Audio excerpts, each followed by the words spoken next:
नमस्कार। ମୁଁ କିନ୍ତୁ ବିନ୍ଦାସ ବହିର ଗୋଟିଏ କବିତା।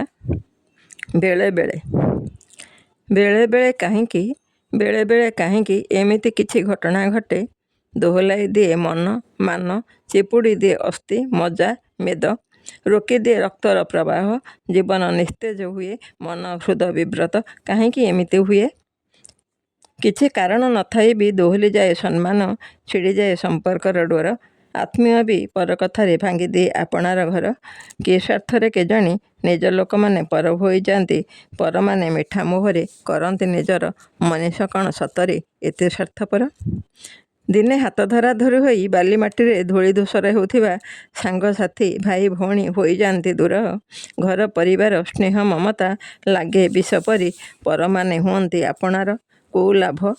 କୋଉ ଲାଭ ଲୋଭର ବଶବର୍ତ୍ତୀ ହୋଇ ଅବୁଝା ମଣିଷ ନିଜଠାରୁ ନିଜେ କାଟିଦିଏ ମମତାର ଡୋର। କାହିଁକି ଏମିତି ହୁଏ? ରାତିରେ ସ୍ୱପ୍ନ ହୋଇ ଡରାଉଥିବା ଘଟଣା ତତ୍କ୍ଷଣାତ୍ ସାମ୍ନାରେ ଉଭା ହୁଏ ପ୍ରଶ୍ନ ହୋଇ।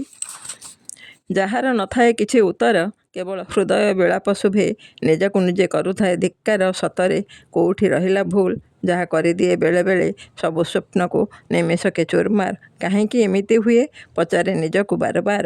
କାହିଁକି ଏମିତି ହୁଏ ପଚାରେ ନିଜକୁ ବାରବାର। ଧନ୍ୟବାଦ। ନମସ୍କାର।